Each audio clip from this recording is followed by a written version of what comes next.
সংকট মোকাবিলায় নবায়নযোগ্য জ্বালানির ব্যবহার বাড়ানোর তাগিদ প্রধানমন্ত্রীর। সরকারি ভবনগুলোতে পর্যায়ক্রমে সৌর প্যানেল স্থাপনের নির্দেশ।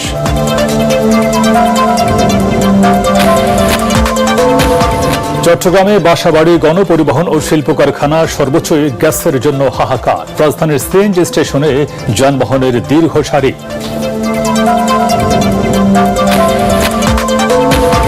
চব্বিশের দিনে সহিংসতায় নিহত হয় শতাধিক মানুষ। ঘোষণা করা হয় 5 আগস্টের লং মার্চ টু ঢাকা কর্মসূচি।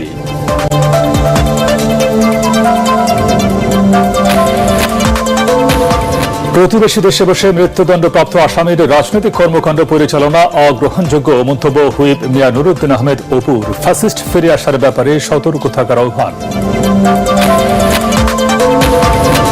এবং হরমুজ প্রণালী দিয়ে চলাচলকারী জাহাজ থেকে ইরান ফি আদায় করতে পারবে না, মন্তব্য ট্রাম্পের। শান্তি আলোচনা নিয়ে এখনো চুপ তেহরান।